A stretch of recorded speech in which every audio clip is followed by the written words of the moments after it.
Genesis chapter 30, verses 25 through 27. And it came to pass, when Rachel had borne Joseph, that Jacob said unto Laban, Send me away, that I may go unto mine own place, and to my country. Give me my wives and my children, for whom I have served thee, and let me go. For thou knowest my service which I have done thee. And Laban said unto him, I pray thee, if I found favor in thine eyes, tarry. For I have learned by experience that the Lord hath blessed me for thy sake. It came time for Jacob to leave with his 4 wives and 11 sons. Now, we're going to see here that Jacob serves a total of 20 years. 20 years. It's a long time. Of course, we see in verse 27, Genesis chapter 30, that Laban puts 2 and 2 together. I don't think Laban had a pastor that said, Laban, God's blessing you because of Jacob. You know what Laban said? Laban saw what he had before Jacob came, and he saw what he had pretty much at the end of 20 years with Jacob, and at some point in between he realizes, God's blessing me because of my son-in-law. Look at verse 31 now, please. Genesis chapter 30. Laban is responding to Jacob. And he said, What shall I give thee? And Jacob said, Thou shalt not give me anything. If thou wilt do this thing for me, I will again feed and keep thy flock. This is Jacob now, verse 32. I will pass through all thy flock today, removing from thence all the speckled and spotted cattle, and all the brown cattle among the sheep, and the spotted and speckled among the goats, and of such shall be my hire. Basically, okay, I've served you 14 years for your 2 daughters. Now I've been here about 20 years. We'll see that here in a second. 20 years now. So now that I have 2 wives, and really 4 wives, but 11 sons, how am I going to supply their needs? How am I going to feed them? How am I going to take care of them? You got to give me some kind of hire because God's blessed you for me being here. And Jacob said, oh, okay, I'll go through your cattle and I'll take out the ones that aren't purebred. I'll take out the mutts, the spotted ones, the messed up ones, the ones that aren't really that desirable. And you, Laban, keep the purebred ones. I'll keep this ring straight and the speckled and the spotted and kind of the mutts or the runts of the litter, so to speak. And so that's what he's saying right here. I'm going to pass through it. Verse 34. Oh, I'm sorry, verse 33. And boy, here Jacob. Let's see Jacob patting himself on the back. So shall my righteousness answer for me in time to come. When it shall come for my hire before thy face, everyone that is not speckled and spotted among the goats and brown among the sheep, that shall be counted stolen with me. Oh, Jacob, he is waxing eloquent. If there are any of those beautiful, purebred ones with me, that you count that as stolen. I stole it. You just know I have righteousness. He's just waxing eloquent here. Verse 34, Laban said, Behold, I would it might be according to thy word. Verse 35, and he removed that day the he-goats that were ring-straked and spotted, and all the she-goats that were speckled and spotted, and every one that had some white in it, and all the brown among the sheep, and gave them into the hand of his sons. This is Jacob given in the hands of his sons. Verse 36, and he set 3 days' journey betwixt himself and Jacob. Here we see that Jacob's going to decide, number one, which are the good ones and which are the bad ones.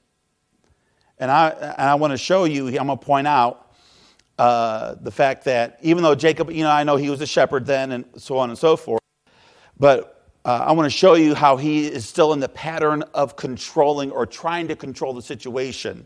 He's trying to manipulate. So he did it. Now he's setting 3 days journey between himself and Jacob fed, the rest of Laban's flocks. All right, verse 37.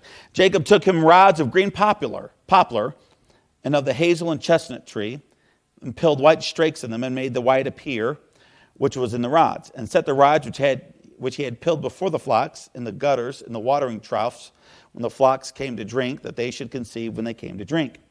And the flocks conceived before the rods, and brought forth cattle, ring-straked, speckled, and spotted. Isn't that funny? There weren't any purebred offspring from any of these cattle. Ha! Remember, Jacob's got righteousness, remember? He told us that. Verse 40.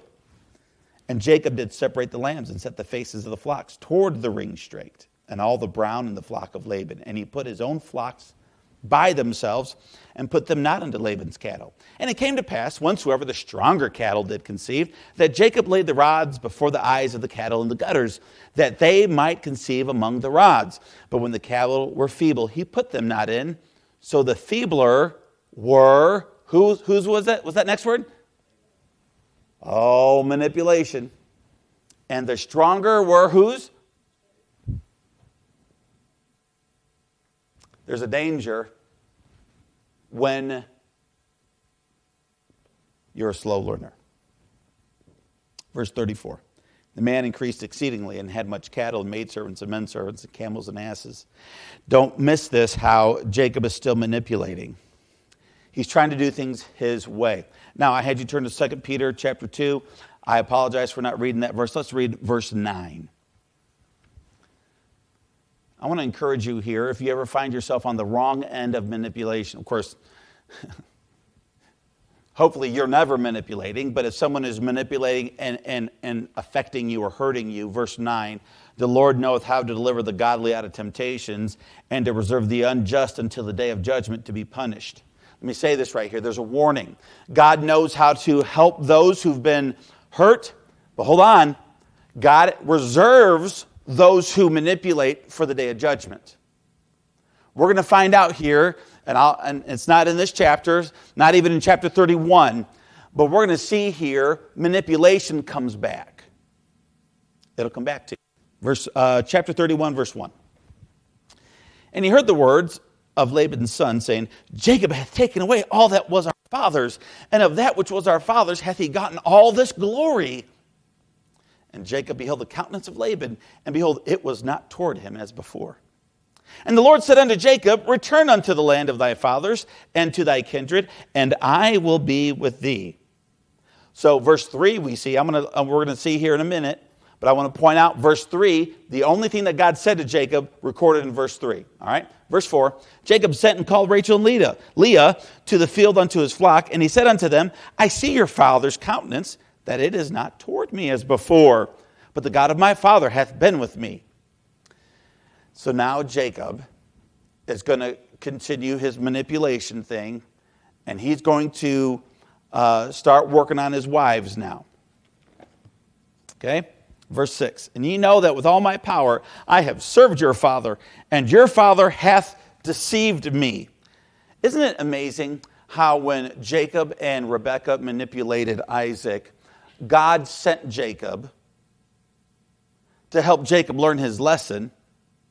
He sent him to a man, Laban, who would deceive him and string him along for 20 years. There's a danger. You know the story. Finish the statement if you know it. What goes around,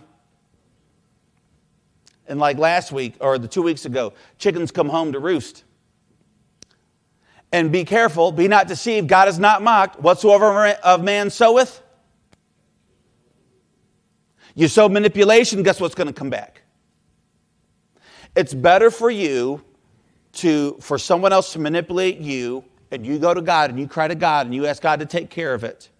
So you don't requite, you don't pay vengeance back. Vengeance is mine, saith the Lord, let God take care of it. It's better for you, for someone else to manipulate you and to hurt you or to make you take a loss, whatever, because God will take care of you.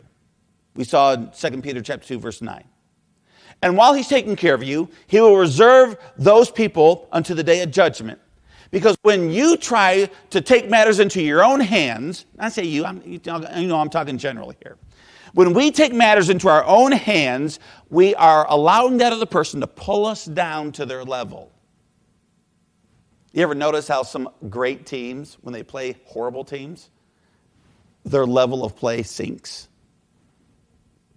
It can be more difficult for elite level teams to play a good game against non-elite level teams, because the tendency is with elite players is, oh, we got this, it's easy. I'll give you an example. Oh, here we go, 1985 Bears. Amen, Brother Steve? You probably know where I'm going here, don't you? 1985 Bears arguably have that year had the best defense historically ever. They would shut teams down like crazy. Until they came, and they were blowing teams out of the water. There was talk about them having a perfect season, until they came up to this team that was, I think, even had a losing record at the time, called the Miami Dolphins. You know, at that point, the Miami Dolphins were the only team to have a perfect record all the way through and win the Super Bowl and have an unblemished record all the way through start to finish. That's the only team. And would you have them to know that the Bears, this elite level team, they go to Miami and they play Miami, and would you happen to know that Miami, being a horrible team, they beat the Bears? How many of you remember a guy named Tim Tebow? Played quarterback at Florida.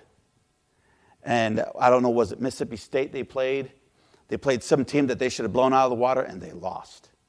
And, of course, then Tim Tebow makes this promise, and they actually engraved it in stone and put it on some building on the Florida campus.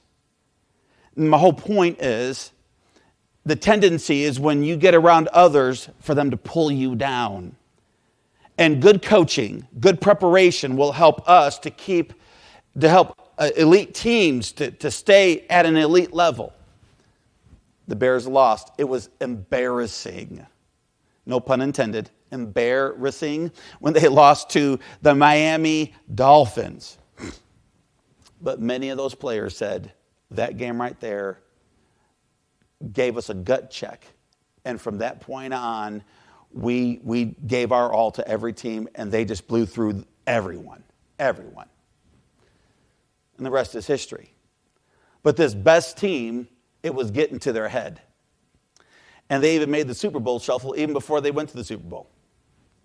It shows you that arrogance. I just wanted to establish that. I'm just following the Spirit of the Lord here. So let's continue on.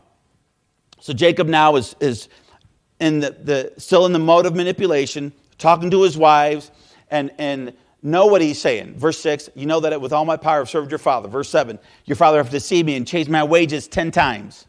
It's no accident why God sent Jacob, who manipulated, to the master manipulator, Laban. Laban changed his wages 10 times. Verse 8, if he said, thus the speckled shall be thy wages, then all the cattle bear speckled. That's not fully true.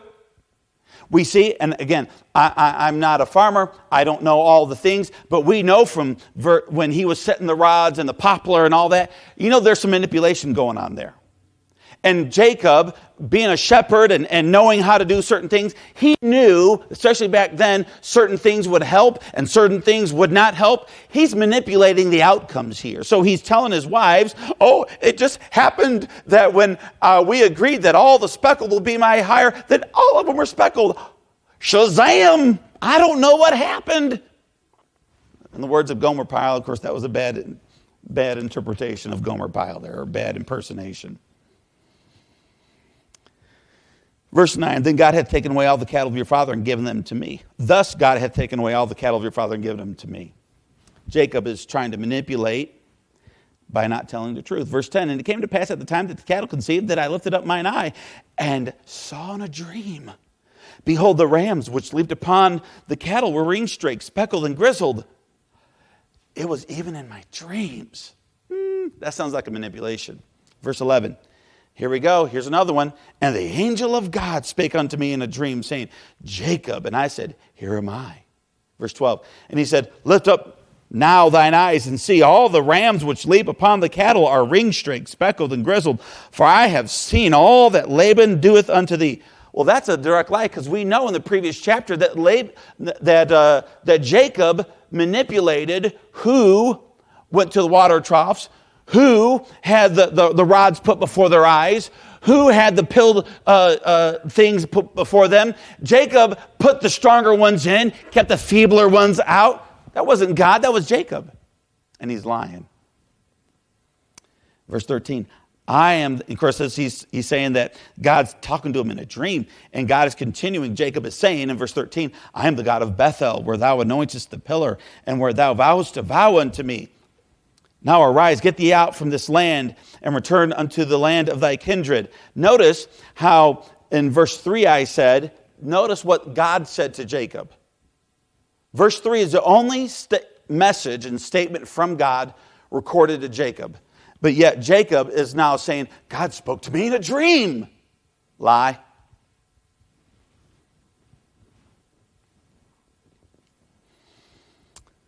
Verse 14. And Rachel and Leah answered and said unto him, is there yet any portion or an inheritance for us in our father's house?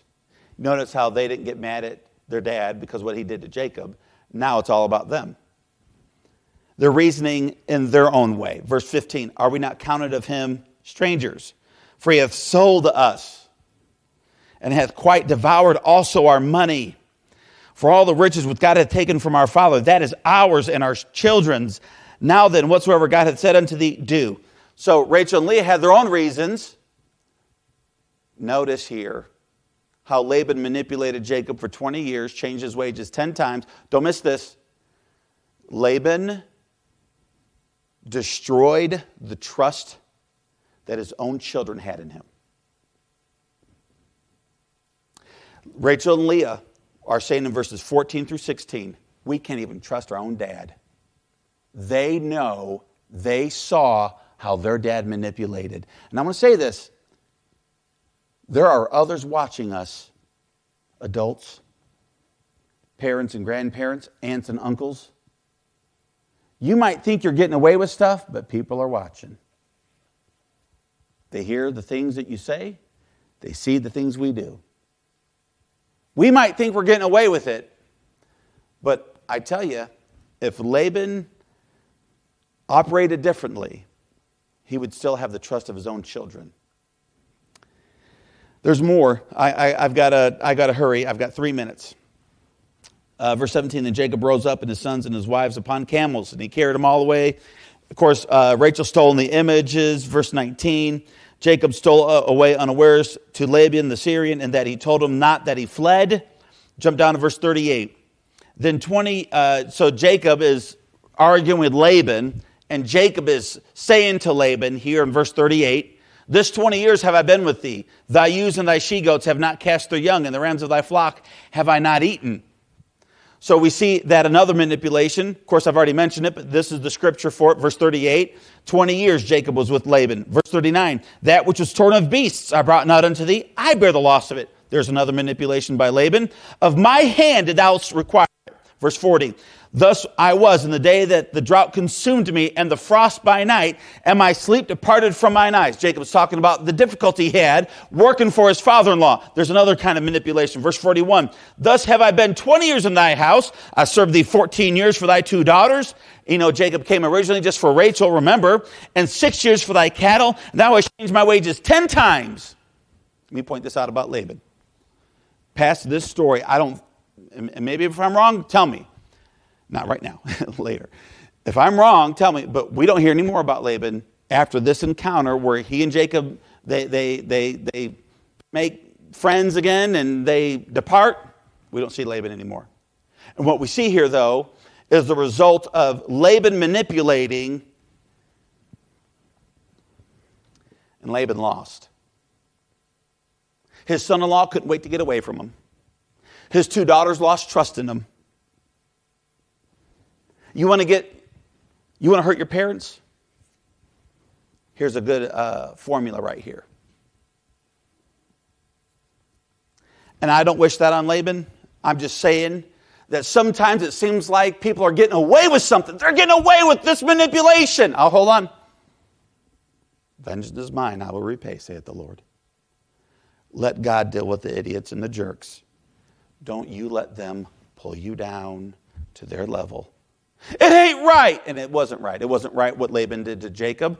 But let me tell you, God knows how to deliver the righteous out of temptation, out of affliction. God knows how to reserve those that are for judgment. And I want to encourage you here tonight, because these are real people, and this happened to real families.